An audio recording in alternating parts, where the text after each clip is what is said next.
মা মেরা বলেন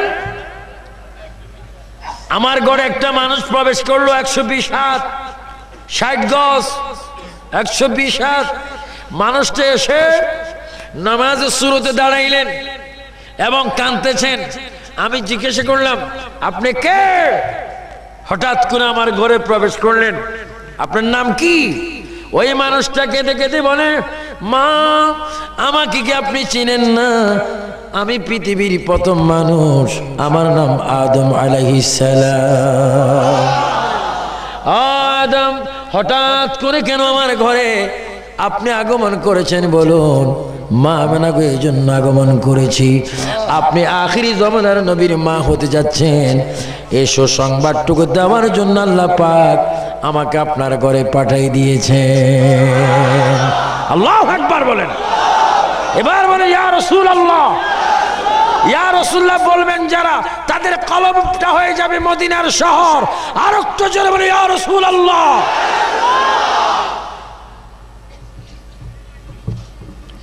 মা মেরা বলেন আদম আলাইহিস সালাম চলে গেলেন। আবার কয়েক সপ্তাহ পরে একজন মানুষ আমার কাছে আসলো।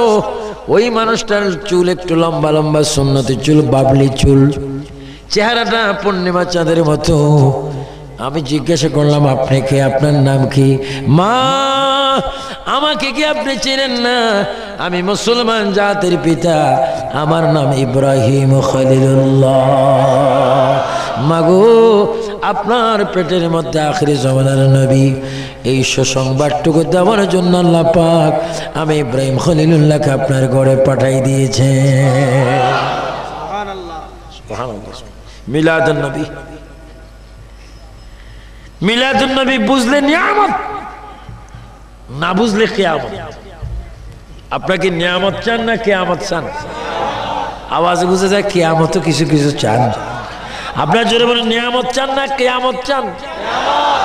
নবীর মিলাদুন নবী আমাদের জন্য কি নিয়ামত। আহা নবীর আগমন। মা মেনা বলেন এবার 1.5 মাস মাঝখানে ফাগল। এবার একটা মানুষ আসলো প্রায় 23 হাত লম্বা। ওই মানুষটা আমার সামনে এসে চোখের পানি ফেলে ফেলে যখন কাঁদতে লাগলেন, আমি জিজ্ঞাসা করলাম আপনি কে? তিনি বলে মা ও মা আমাকে কি আপনি চেনেন না? আমি মুসা কালিমুল্লাহ। সুবহানাল্লাহ। আমি মুসা কালিমুল্লাহ। মা আমি এই হাতে থাপ্পড় দিয়ে আজরাইল ইসলামের চোখ বাহির করে ফেলেছিলাম। ও মা আজকে শুধু আপনার কদমে এসেছি একটা সুসংবাদ দিতে। আপনার পেটে এমন একজন রাসূল আগমন করেছেন, উনি না হলে আমিও জন্ম হতাম না। ও সুসংবাদ দেওয়ার জন্য আল্লাহ পাক আমাকে আপনার ঘরে পাঠিয়েছেন। জোরে বলুন সুবহানাল্লাহ। আল্লাহু আকবার। নারে তাকবীর, নারে রিসালাত। আল্লাহু আকবার বলুন। আল্লাহু আকবার। মুসা নবী বলেন আমি হতাম না যদি আপনার গর্ভজাত সন্তান সৃষ্টি না হতো। এভাবে অনেক অনেক নবীদের আগমন। ইদ্রিস পয়গম্বর এসেছেন, হারুন আলাইহিস সালাম এসেছেন, দাউদ আলাইহিস সালাম এসেছেন, সুলাইমান আলাইহিস সালাম এসেছেন। সর্বশেষ একজন ব্যক্তি এসেছেন, উনি এসে আমার নবীজির মায়ের কদমের কাছে দাঁড়িয়ে আছেন।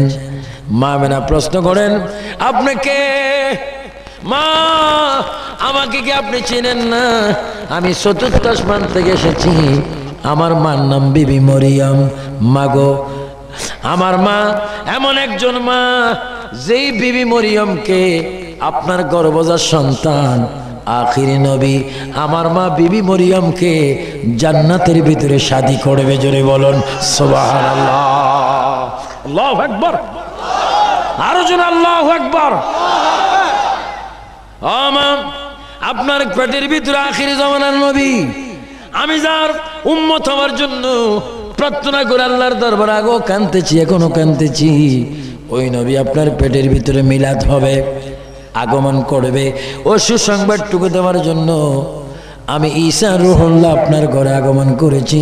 আল্লাহ পাক এই খবরটুকু দেওয়ার জন্য আমাকে পাঠাই দিয়েছেন। নবী যেমন নবীর মিলাদুন নবীও তেমন। আর আজকে অনেকে মিলাদুন নবী করে না, কয় মিলাদুন নবী করা বেদাত। মিলাদুন নবী করা বেদাত না, মিলাদুন নবী করা ইবাদত। জোরে বলে মিলাদুন নবী করা কি? আপনারা কি বেদাত চান না ইবাদত চান?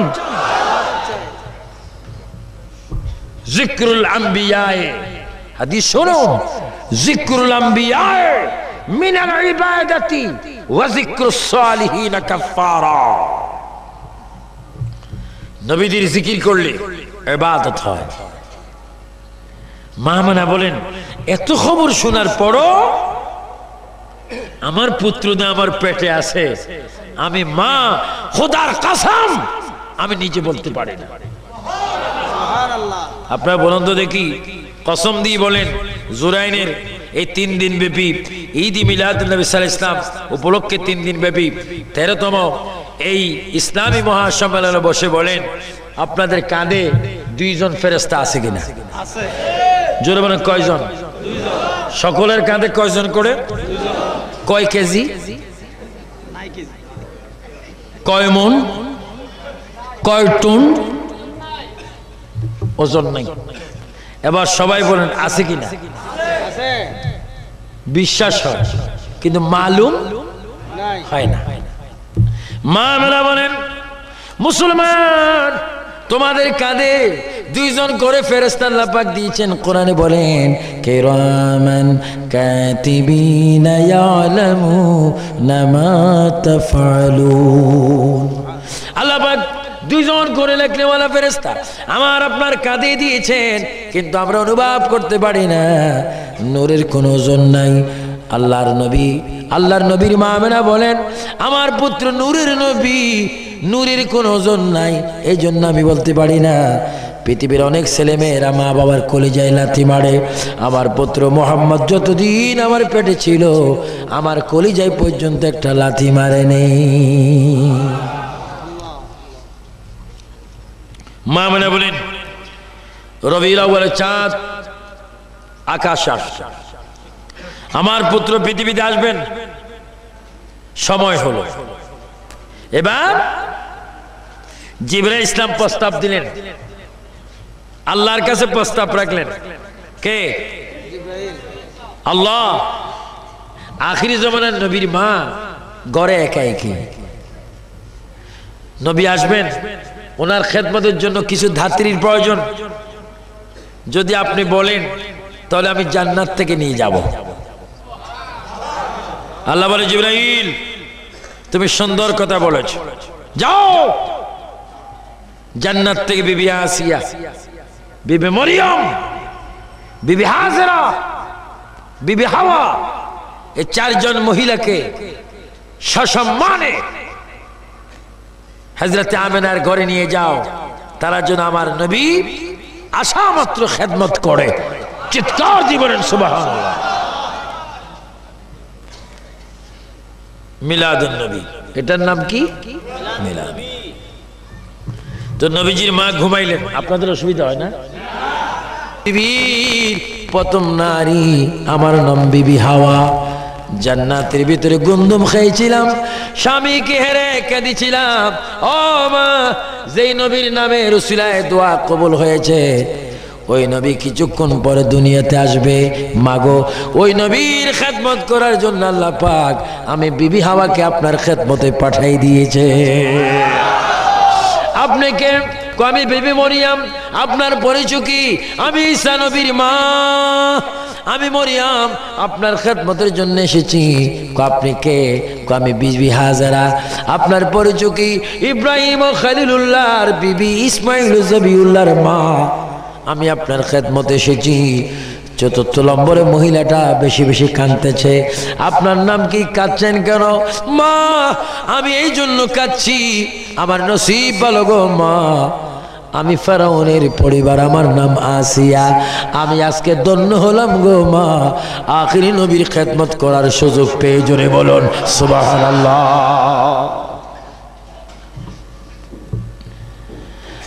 আমার ভাইয়েরা, শুধু একটি মহিলার কথা আমি আপনাদের সামনে তুলে ধরব।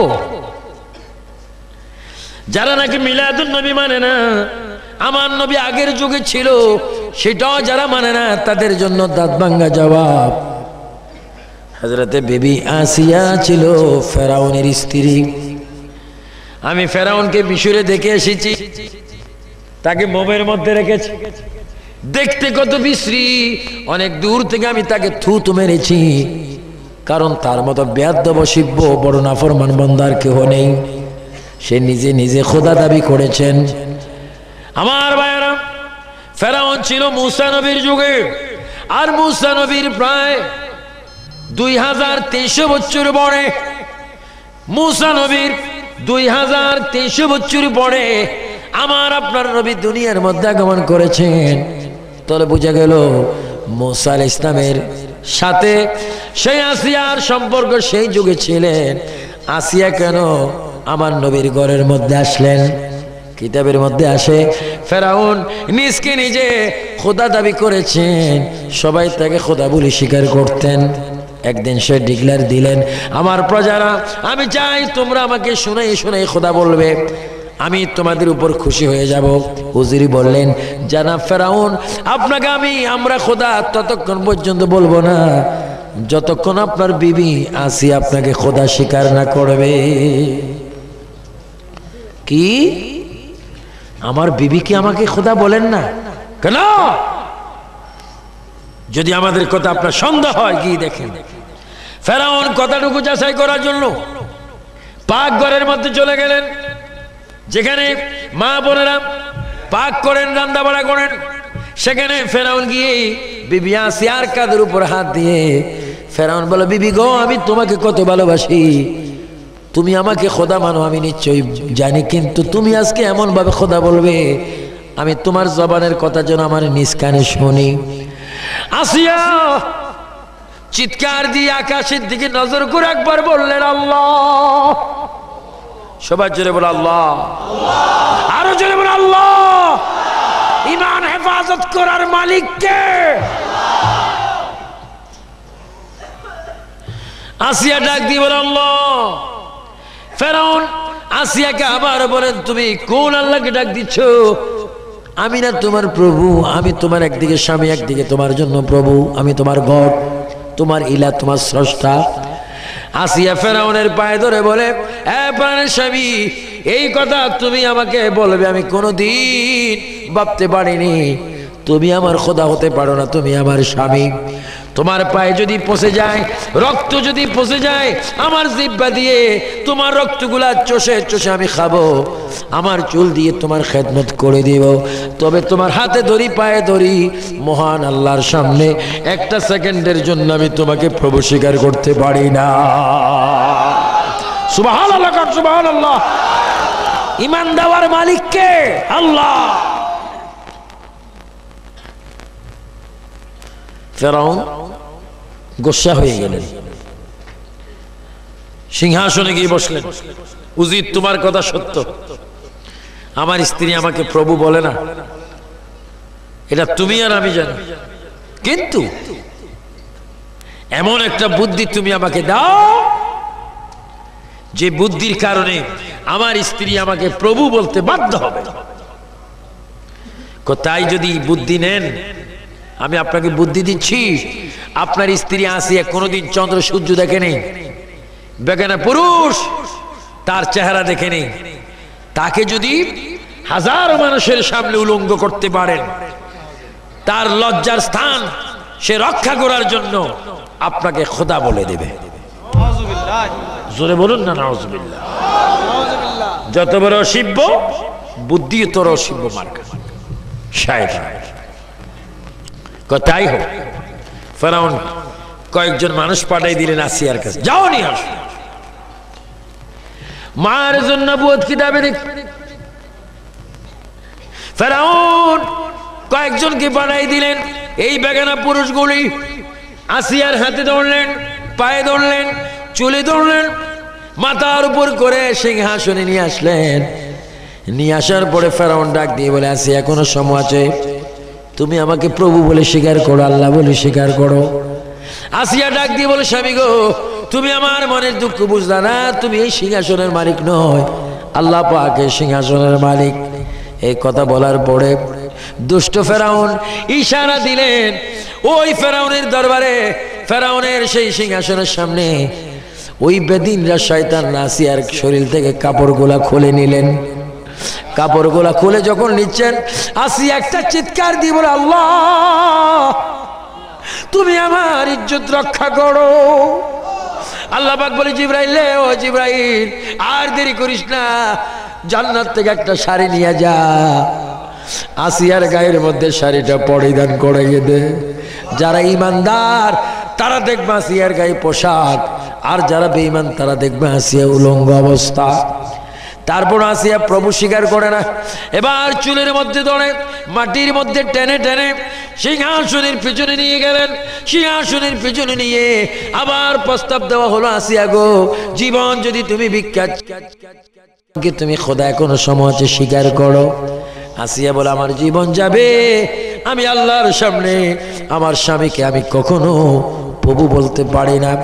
এবার দুষ্টরা আসিয়াকে উলঙ্গ করে, দুই হাত দুই দিকে টান দিয়ে বড় একটি গাছের সাথে দুই হাতের তালুর মধ্যে দুইটা বড় বড় জলি যখন ফেরাক মারিয়া দিলেন, দুই পায়ের তালুর মধ্যে যখন দুইটা ফেরাক মেরে দিলেন, এবার হাত পাও টানা দিয়ে গাছের মধ্যে লটকি যখন রেখেছেন, কলিজা বরাবর একটা তীর যখন মারার জন্য এসেছে, আসিয়া আকাশের দিকে চিৎকার দিয়ে বলে, আল্লাহ আখিরি জামানার নবীর উসিলা আমার ইজ্জত রক্ষা করো। এই কথা যখন আসিয়া ডাক দিয়ে যখন বললেন, আসিয়া বলে, আমি দেখতে পেলাম, হঠাৎ করে দেখি নূরের একজন মানুষ আমার শরীরের মধ্যে হাত বুলাই দিচ্ছে। আর আমি দেখতেছি ওই মানুষটা আমাকে বলে, আসিয়া এখনো আমি দুনিয়ার মধ্যে আসি নেই, আমি আখিরি পয়গম্বর মুহাম্মদুর রাসূলুল্লাহ সাল্লাল্লাহু আলাইহি ওয়াসাল্লাম, তোমার যন্ত্রণা সহ্য করতে পারি না, এই জন্য তোমাকে আমি মুছে দিয়ে গেলাম। আমার মা আমেনার পেট থেকে যেই দিন আমি দুনিয়াতে যাব, ওই মায়ের ঘরে তোমার আমার সাক্ষাৎ হবে। জোরে বলুন সুবহানাল্লাহ, আল্লাহু আকবার। আমার ভাইয়েরা, তাহলে বুঝা গেল সর্বযুগে সর্বকালে সর্বসময়ে সৃষ্টির প্রথম থেকে আজকের দিন পর্যন্ত, আজকের দিন থেকে কিয়ামত পর্যন্ত অল সময় আল্লাহর নবী উম্মতের খবর রাখেন। জোরে কোন সুবহানাল্লাহ। এটা আমাদের বিশ্বাস হয় কি হয় না? আরো জোরে হয় কি হয় না? যেহেতু নবী রাহমাতাল লিল আলামিন। এই জন্য মা আমেনার গড়ে আসিয়া আসলেন। আসিয়া এসে, মরিয়ম এসে, হাজরা এসে, মা হাওয়া এসে খেদমত শুরু করলেন। কি? কেউ পাও মালিশ করে, কেউ মাথার তালু মালিশ করেন, কেউ পাখা করেন, কেউ পেটে মালিশ করেন। চার মহিলা মা আমেনার খেদমতে লেগে গেলেন।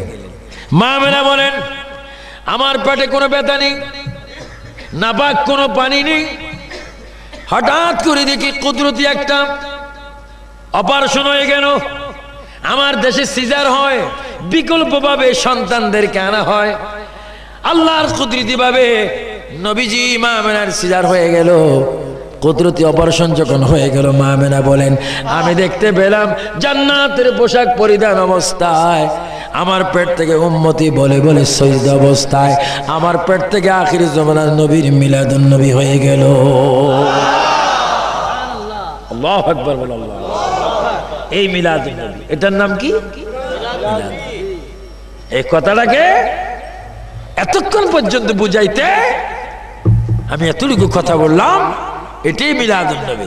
নবী আসলেন, মা আমেনা বলেন, আমি দেখতেছি পৃথিবীর অন্যান্য সন্তানেরা মায়ের পেটের সাথে নাভির সাথে সম্পর্ক থাকে।